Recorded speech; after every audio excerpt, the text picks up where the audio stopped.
On today's show, Clippers basketball is back and the preseason begins in winning fashion for your LA Clippers. And I'm going to tell you just why we showed why we're going to be really, really good this year. Going to be talking about it all on today's Locked On Clippers.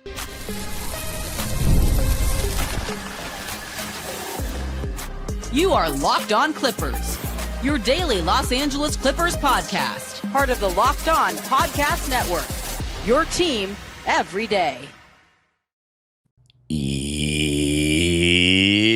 Yes, sir. You were locking in with the Clips. Thank you for making Locked On Clippers the first listen of your day, your team every day. I'm your host, Darian Vaziri, born and raised in LA. Been covering the Clippers for 6 years on my own YouTube channel, Dime Dropper. Been a fan for 21 now. This is going to be my 21st season as a fan. And this, the fourth season, I'm covering the team on the Locked On Podcast Network, your team every day. Make sure you subscribe and hit the notification bell so you know every single time we post a video on the road to 8,000 subs before the season begins. And, of course, you can listen wherever you get your podcasts. In today's episode, we're going to be talking about the preseason opener from Oceanside on Thursday night, a 142-95 win for your LA Clippers to open up the preseason. But before we do that, this episode is brought to you by FanDuel. So what are you waiting for? Visit FanDuel.com to download the FanDuel app today and get started. So, ladies and gentlemen, the Clippers opened up their preseason campaign without Bradley Beal, who still wasn't 100% because of the knee procedure that he had done right around the end of last season. So, as I said, we're going to be keeping tabs on Bradley Beal's health, but the Clippers played against the Guangzhou Loong Lions from China with some recognizable names, including Victor Oladipo, who looked like he still could play in the NBA for sure, Frank the Tank Kaminsky, Wisconsin Badger legend, Justin Holiday, Campbell Hall legend, and Tim Frazier, formerly of the New Orleans Pelicans and the Cleveland Cavaliers and the Portland Trail Blazers and Philadelphia 76ers. So they had some dudes. But overall, I'm not even looking at what. So I'm going to be talking about how well we played, and not even how well we played, more like how good we looked and why we're going to be everything I've talked about this entire summer. I saw glimpses of it last night with the exception of Bradley Beal. I'm going to be also going in depth about John Collins and what he showed me. And, of course, the return of CP3. But let me just say this, Clipper Nation. We are good. This whole aspirations scandal thing has completely distracted everyone from how much better this roster is than last year. Everyone's just kind of discounting us because of our age and because we're not a true championship contender, I guess, because of our, age. People have doubts about Harden, about Kawhi. Totally fair. I'm not going to go against that when it comes to winning a title. But when it comes to just being one of the better teams in the NBA this season, I think that people are completely discounting us. And it's a very big mistake, but it's okay. We'll just let them talk because we're going to show them. This roster is deep. Now, let's just begin with the starting lineup decision last night, which was James Harden, Zubac, and Kawhi, who are obviously going to be starting all season. We've made it very clear that Bradley Beal is also going to be starting all season. But instead of Bradley Beal, because he was out, we went with Bogdanovic. And the sad part about Bogey is he exited the game early with it was a lower back injury. It wasn't even the hamstring. So we'll see. That was very interesting. Just early into the game, Bogey got subbed out. But Derrick Jones Jr. actually started over John Collins. And for those wondering why, the reason why I think, and I don't know if it's going to be a consistent theme in preseason. I think you're probably going to see Tyronn Lue go with some different starting lineups around James, Kawhi, and Zoo just to see what he's got. Basically toying with that fifth spot. We know Beal's going to start there when the season starts, but who's going to be that fifth guy? Or when he's healthy, I should say. I thought it was going to be John Collins. I thought for sure, given how much he's getting paid, it was going to be John Collins. And because of what he brings to the table, and it slots Kawhi down to the 3. But there is a reason, in my opinion, why the Clippers started Derrick Jones Jr. and are considering that. And it's exactly the thing I talked about all summer long when it comes to my concern with the starting lineup with Collins and Beal in it. No clear-cut point of attack stopper. Ty Lue has frequently said, Bradley Beal, he's going to be guarding good players this season. We want him to get back to being an elite defender. Of course, I never thought he was an elite defender, but he was a decent one, a good one in Washington in his early years. But I'm not a huge proponent of Bradley Beal guarding the best player on opposing teams throughout the season to start games. I think if he's guarding the second best guard, that is a lot more reasonable. But when you have Chris Dunn and Derrick Jones Jr. on your roster, it doesn't make sense to have both of them coming off the bench, especially when both of them aren't the best three-point shooters or shooters in general. However, Derrick Jones Jr. shot the ball very well last night. He only played 8 minutes, but he was 2 for 3 from the field, and all those shots were threes. He got us going with the first field goal of the night for us with the corner three ball. But the reason that Derrick Jones Jr. is starting is to have that point of attack guy, right? So you're kind of going smaller. You're not having John Collins play the 4 to slide Kawhi down to the 3. You really still have Kawhi playing the 4, but you have a point of attack guy that's going to keep the ball in front. That's very important, especially for an assistant coach like Jeff Van Gundy, who's very defense-oriented. And then what it also does is it allows, and this is what we saw a lot of last night, a total bench unit to start the second half of Chris Paul, Chris Dunn, Brook Lopez, Nico, and JC, John Collins. And what that does is, I said if Chris Paul, if the Clippers are going total bench, which means a full-on bench unit, so James Harden and Beal and Kawhi are out, I said I don't like the idea. This was in the hypothetical of John Collins starting. I was like, I don't like the idea of Chris Paul, Chris Dunn, Derrick Jones Jr., Nico, and Lopez, because you're putting all the onus on a 40-year-old Chris Paul to create every single shot down the floor in the half court. Every single one, because no one else is a shot creator. Back in the day, Brook Lopez was, but he can really only go to work against mismatches now. But when you have John Collins in there, not only does it just make your unit better because he's a good player that should be starting really, but now you have a guy that you can kind of throw it to. And I'll be talking about the stuff we saw from him like in isolation and one-on-one in the next segment, but it soups up our bench. So we'll see if that's a consistent pattern. I honestly am okay with it because it doesn't necessarily mean that Derrick is going to play more than John. But having John off the bench, like if we want to go with a total bench unit, I think that unit can be solid. It's just, against the elite opposition, will it be good enough? I think Chris Paul is still good enough to get good shots, though. And when he's got John Collins as a pick and pop big or a spacer and Brook Lopez as a pick and pop big as well, like it kind of opens up the floor a little more. And you've got a bunch of shooters. It's not like you have Chris Dunn and Derrick Jones Jr. now. You only have Chris Dunn, who's a negative shooter, but you have Nico, Brook, and John Collins. And then, of course, if he's healthy and plays with that unit, Bogey. So it just gives you a more balance, in my opinion. Because you're starting a point of attack guy. So you have one point of attack guy in each unit, which an elite one. So that's huge. You have one great floor general in each unit. That's huge. And you have a very good center in each unit. The difference is you don't have Beal and Kawhi, who's like the two wings that can create shots whenever they want. But I think if the Clippers want to go total bench, this is a better avenue to do so than what the original starting lineup, which was John and then those 4 guys. But my biggest takeaway, besides the fact that, like, the reason why I'm saying we're so good is, let's go from the top, right? Kawhi.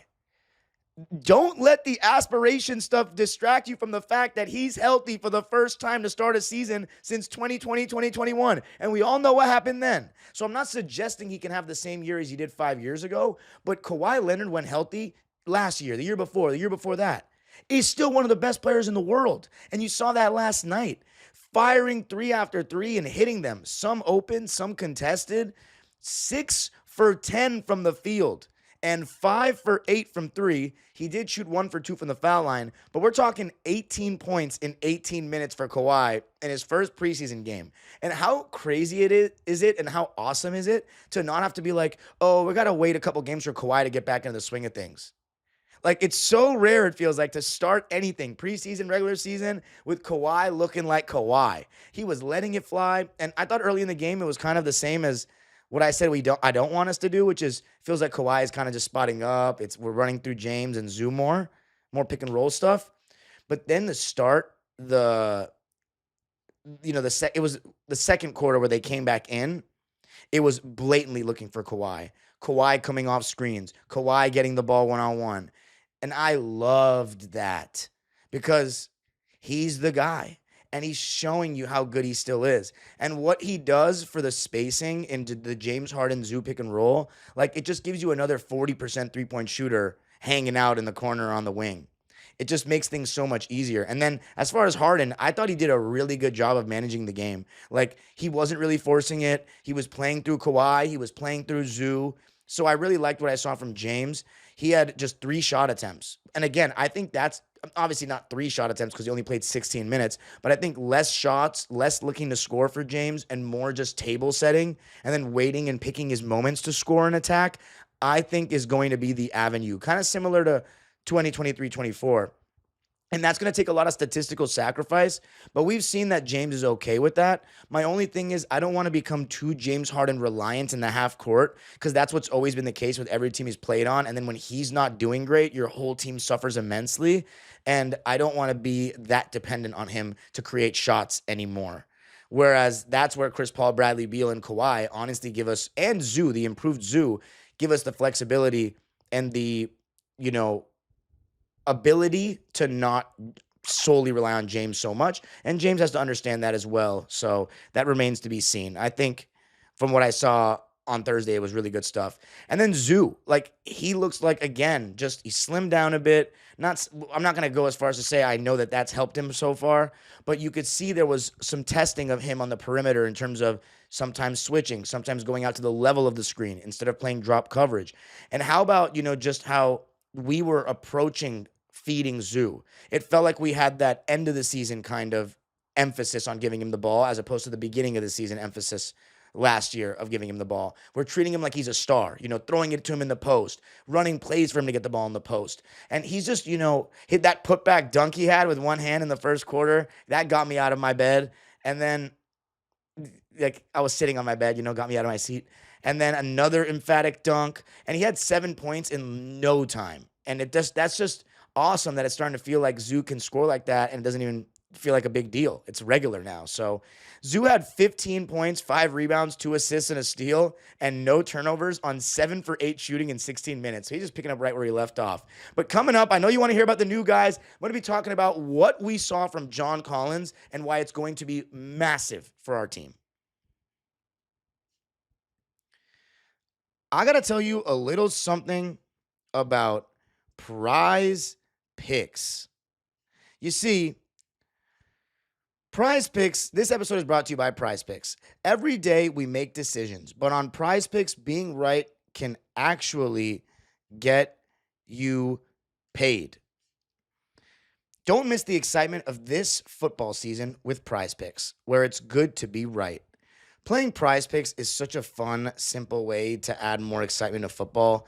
You just pick more or less on player projections like Josh Allen's passing yards or Saquon Barkley rushing for a touchdown or Puka Nakua's receiving yards, and you're in the game. I love how quick it is. You can make your lineup in under a minute. Super easy. Just download the PrizePicks app today and use code LOCKEDONNBA to get $50 in lineups after you play your first $5 lineup. That's code LOCKEDONNBA for $50 in lineups after your first $5 lineup. PrizePicks. It's good to be right.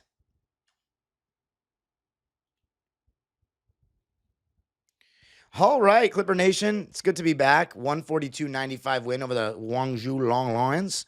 And the first quarter, honestly, I did not like the way we came out defensively. I thought we were a little lazy in transition, not closing out to shooters.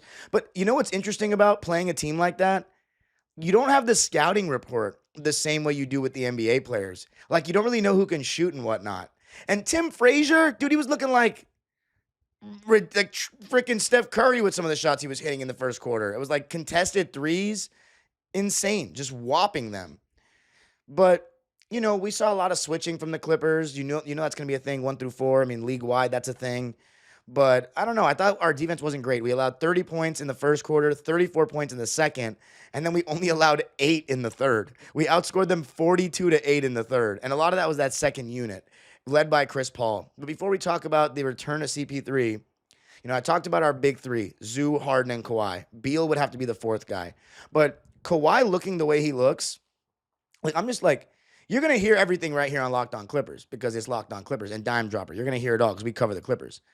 But nationally, let's see when the focus shifts from, Kawhi aspirations, allegations, no-show contract, to, by the way, I got one more episode coming on that as well. And then all the people that love it will be sad. All the people that hate it going to be happy that it'll be one more episode on it only.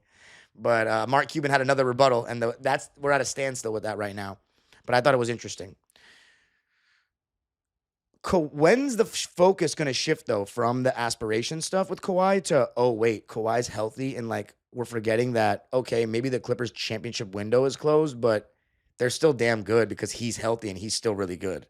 So, I think Clipper fans have been very, especially last year too, I think we all enjoyed not having those kinds of crazy expectations and just riding it out. And then we picked up expectations towards the end of the season and got a little let down.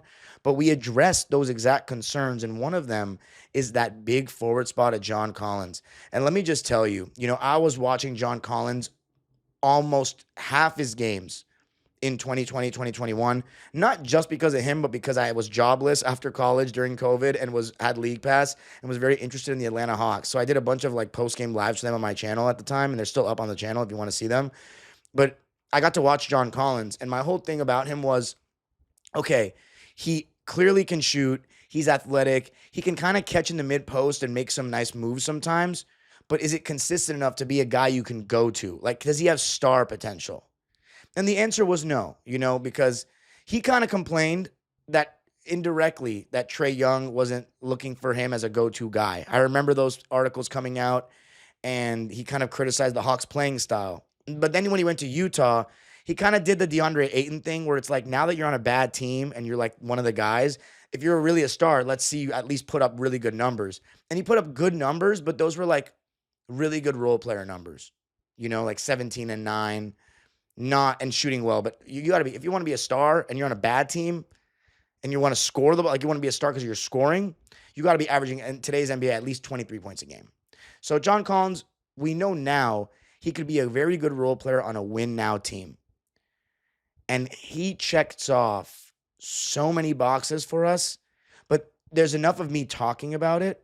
Last night, we really got to see it come to fruition. Coming off a curl, getting downhill and dunking the ball. Cutting baseline and dunking the ball. Help defense on the baseline protecting the rim because you think he's about to smack your shit off the backboard. Excuse my language. Knocking down an open three. Catching the ball in the mid-post, one dribble, step back, mid-range swish. Catching the ball down low against a smaller guy and going up over the top. John Collins, he might be too good to come off the bench, but I am so excited to have him.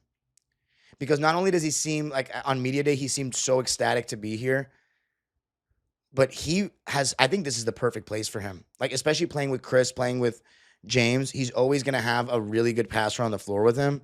And he just gives us so much of what we haven't had. And then he caught an alley-oop. Like, when was the last time we had a forward like that? I'll give you a hint. Arguably the GOAT of the Clipper franchise. So, I think we're really going to have some exciting plays this year when it comes to dunks as far as, Derek Jones Jr. and John Collins. But just to see John Collins do everything that we said, and I mean Clipper fans, have said that he could bring to the table. I mean, how about some stats to back it up?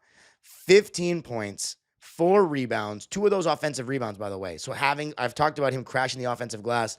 15 and 4 on 6 for 8 shooting, 1 for 2 from 3, and 2 for 2 from the foul line. And he was not only just 15 points in 17 minutes, plus 26 in his minutes.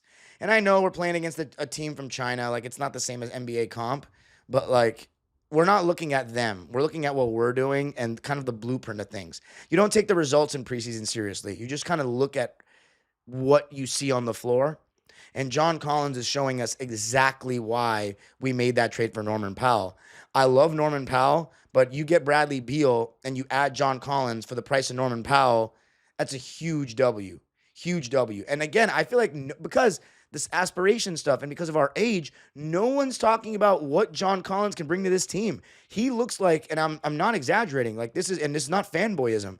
He could be our Aaron Gordon, our PJ Washington.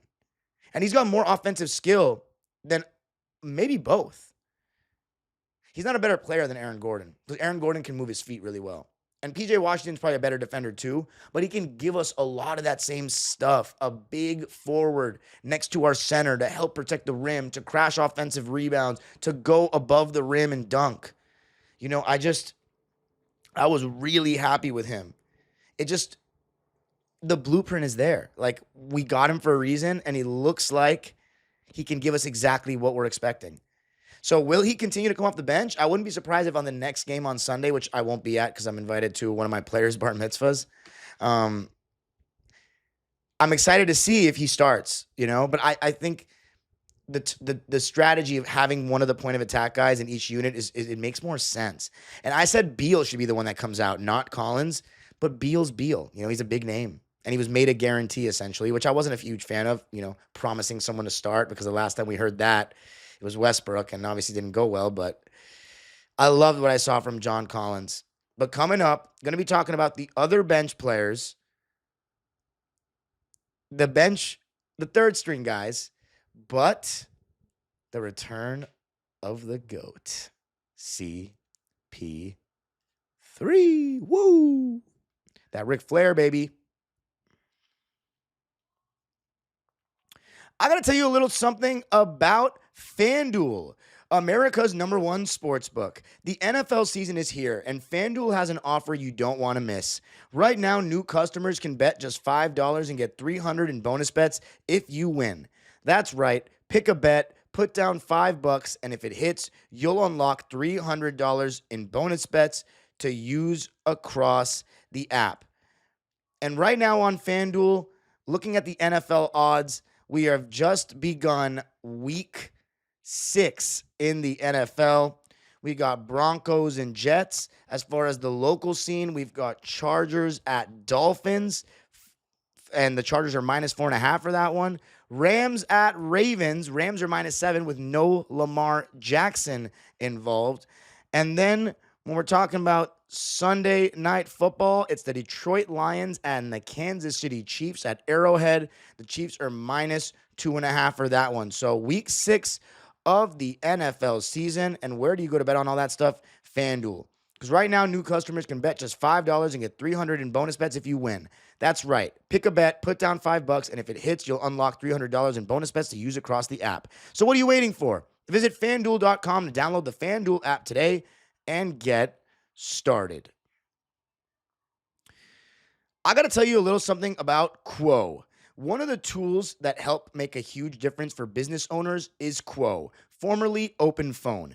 It's the same great business phone system you've heard me talk about before, just with a new name. And here's why it matters. Every missed call is money left on the table. When every customer conversation counts, you need a phone system that keeps you connected 24/7. Quo is the #1 business phone system that streamlines customer communications. It works right through an app on your phone or computer, so no more carrying 2 phones or relying on a landline.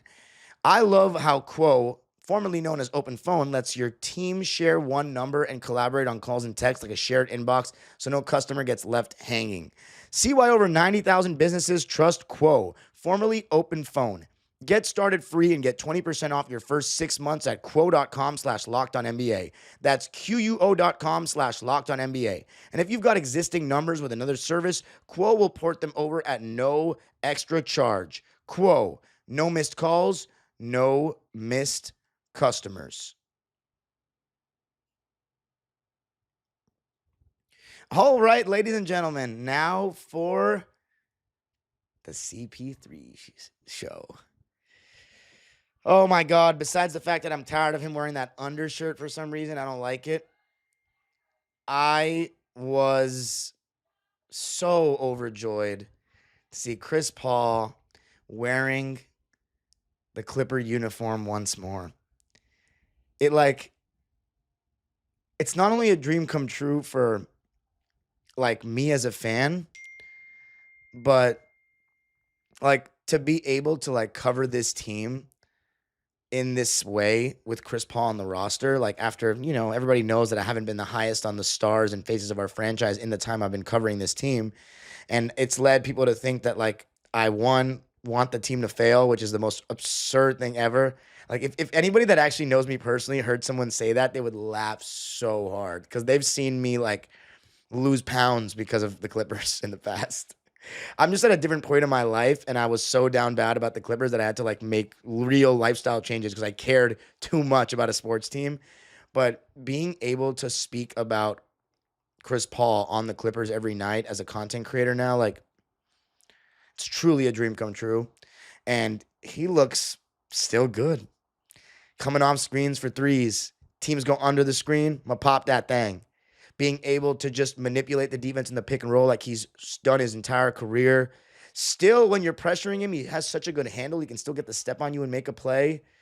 It's just you have two pick and roll gods so that you're going from Kevin Porter Jr. to Chris Paul. And no one's talking about it. They're like, oh, Chris Paul's old. This team's so old. Bruh. Chris Paul or Kevin Porter Jr.? Kevin Porter Jr. is younger. Is he better at basketball? No, he's not. It was awesome to see Chris Paul back and making every three. 15 points in 17 minutes for Chris, 4 for 6 from the field, and how about 4 for 5 from 3? As a team, we shot 21 for 43 from deep, 49%, and 63% from the field. So we were hitting. But it's like we have so many good players on the team. So, I mean, Chris Paul, 15 points. He had, let's see how many assists he had. 6 rebounds, 4 assists, 1 steal, and 2 blocks. There was one time he was guarding somebody in the post, and classic CP3. He knows exactly where dude is about to turn and just grabs the ball. It's amazing because it's like I'm living in it's like I'm going back in time. Like, of course, he's not the same Chris Paul, but it feels so like normal to have Chris Paul on my team again. Like, I know this guy's game better than anyone that's ever played basketball, except for maybe LeBron. Like, I've seen LeBron play more than probably anyone ever. And I'd say like either Chris Paul or Kobe would be second. In terms of like, if you had to total the games played, how many I've watched, definitely LeBron James number 1. And then I would say Chris Paul or Kobe Bryant second or third, for obvious reasons, local television. But I know Chris Paul's game so well. Like, I can tell you what he's going to do before he does it. So it just feels so, like, it just feels right to have Chris Paul back. Like, and beyond the nostalgic component, look at what he's going to do for us. Like, and that's the funny part. I talked about, is Chris Paul going to get DNPs? Is this and that? And it's like, it's hard when he's that good. You know what I mean? Like, he's better than Bogey. He does a different thing. He does different things, though. And then let's talk about Brook Lopez a little bit. Another huge body that can protect the rim, mainly playing drop coverage, which he's going to play most of the time. He'll struggle against pick and pop centers like he did against Miles Turner. And I'll do an episode on that too, like the weaknesses of our big man rotation and the weaknesses of them and strengths of them. But just having a pick and pop big, that was a breath of fresh air because we just haven't had that since Ivica, and that was short-lived due to his back injury. Last night, Brook Lopez shot 4 for 7 from the field, 1 for 4 from 3, had a nice and 1 on a beautiful lob pass by Nico, and I'll talk about him in a second. But 9 points, 2 rebounds, 3 dimes, and a block, and 1 turnover for Brook Lopez. So 9 points in 16 minutes, plus 28 in those 16 minutes. And beyond just like Mo Bamba or Brook Lopez, who's younger? Who's better? I mean, Brook Lopez has never been a bench player in his entire career, ladies and gentlemen. Clipper Nation. And it's not just what he can do, like in terms of the skill aspect where he has great touch around the basket. He can still post up a smaller guy occasionally. I want to see if he still has the appetite to do that. The pick and pop is obvious, but he's a smart player. He's always been a smart player. And having high IQ guys that are battle tested with experience, we're talking 18 years into this game, championship, leading scorer for a franchise in the Brooklyn Nets. Like, he has more points than Jason Kidd, Vince Carter, like RJ, Richard Jefferson. All these guys. Brook Lopez has more points for the Nets than them. It's amazing. It's great to have a high IQ player like that. Like, and I've been a Brook Lopez fan. Like, I've talked about this at length, but like freshman year of high school, man, I was telling everybody the most underrated player in the league is Brook Lopez. He's so nice. Like, dude, why do you like Brook Lopez so much? And like, it's surreal that I've gotten to meet him now and like tell him that. And now he's on the Clippers. Like, again, the amount of players, even if they haven't had the best 10 years, that have suited up for the Clippers in the last 10 years. Paul Pierce, freaking Rondo. Like, that was surreal for me. Like, I was a freaking huge Rondo fan as a kid. And I honestly view his tenure a lot differently than the majority of Clipper fans. Like, I actually think it helped us. If you want me to explain why, I can in the comments. But who else? John Wall. Now we have Beal, Westbrook, James Harden, Paul George, Kawhi, like DeMarcus Cousins, Brook Lopez. It's nuts. Like, it's actually nuts. Speaking of which, Nico Batum. When I say that he's going to be the most likely to get DNPs because he's such a good sport, it's the same thing I think about Chris Paul. It's like, there's no matchup. Everyone's like, it's matchup dependent. There's no matchup where you don't want Nicholas Batum playing. Like, there's none. Like, he's just so solid defensively. His arms are so long. His shot contest creates so many misses. And he's just so smart. Like, there was one play where, I forget who was driving to the basket. I think it was Chris Dunn driving baseline. And there was a clear angle for a cut for someone to flash in an open space. And of course, Nico makes that 45-degree cut, gets the ball, lays it up. Then he gets the ball in the corner, sees a little high-low opportunity, lobs the ball over the top, almost like a touch pass over to Brook Lopez for that and one. I mean, he's just one step ahead. You know, a guy who's been in the league, experienced. And it's funny because, like, again, he's part of the unction. He's part of the old thing.